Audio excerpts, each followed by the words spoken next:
Isaiah talks a lot about Egypt, for a very good reason. As you know, I believe that everything in Isaiah pertains in some way to the last days, and I believe that Egypt, which was the superpower in his day, was used by Isaiah as a type of the great superpower in our day, America. So, how do I make this connection? There are several parallels between the two countries. First, not only was Egypt the greatest power in its day, it also protected the covenant people of Judah. Egypt did this mostly to protect themselves from invasion by Assyria, which was to the north. They figured it was better to fight the Assyrians in Judah rather than in their own land. Also, Egypt fed Judah, as much of the food they produced along the Nile River was sold to Judah. And also, there were actually Jewish temples in Egypt. There was one in Elephantine on the Nile River and one in Leontopolis near Cairo. So, anciently, the great superpower, Egypt, was the protector and nurturer of the covenant people. And we know that Jewish temples operated within its borders. Thus, the idea of Egypt serving as a type of America in the last days becomes clear. America is the land of the restoration of the gospel of Christ.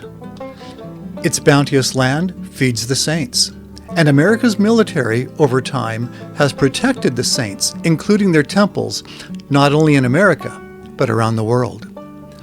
But if Isaiah is using Egypt as a type of a superpower in the last days, why does he say that this power will be invaded and overrun? Why does he say that the Assyrians, who serve as a type of a vast enemy in the last days, will lead away Egyptians as prisoners and make them captives? And finally, how can this pertain to America if the United States has a promise that its Constitution will survive all threats? Well, let's take a look at that promise. Many years after leaving Nauvoo, Brigham Young said, "Will the Constitution be destroyed? No, it will be held inviolate by this people.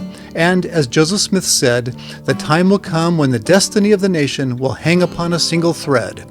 At that critical juncture, this people will step forth and save it from the threatened destruction." Again, this was Brigham Young's recollection of Joseph's statement many years before. But another man who was present when Joseph said it remembered it differently. Orson Hyde said, "The statement has been made that the prophet Joseph Smith said the time would come when this Constitution would hang as by a thread. I believe he said something like this, that the time would come when the Constitution and the country would be in danger of an overthrow. And, said he, if the Constitution be saved at all, it will be by the elders of this church." I believe this is about the language as nearly as I can recollect it. If the Constitution be saved. So, who was Orson Hyde? He was the president of the Quorum of the 12 Apostles for 28 years, and he had a prodigious memory. It was said that he had memorized the entire Bible in English, Hebrew, and German. His memory was so reliable that if a person quoted any verse in the Bible, he could quote the following verse from memory. So, if President Hyde's memory is true, we might consider the possibility that Joseph's prophecy was not as ironclad as we thought. In fact, it's possible that this country and its constitution could yet be swept off, depending on the people's spiritual state, as we see foretold in the Book of Mormon. As Moroni says, "For behold, this is a land which is choice above all other lands, where he that doth possess it shall serve God, or shall be swept off. And it is not until the fullness of iniquity among the children of the land that they are swept off." But the main principles of the Constitution may yet be saved. When Zion is established by the elders of Israel, it will retain many of the rights embedded in the United States Constitution. In other words, whether or not the American government falls, the basic rights in the Constitution will be preserved in Zion, the New Jerusalem. But America today is on shaky ground. Isaiah said that the princes of Zoan are fools. Zoan was the capital of Egypt. It was where Moses performed his miracles. Isaiah also says that in the last days there will be a perverse spirit in the midst of this once great nation, and that its leaders will be deceived, causing this country to stagger as a drunken man staggereth in his vomit.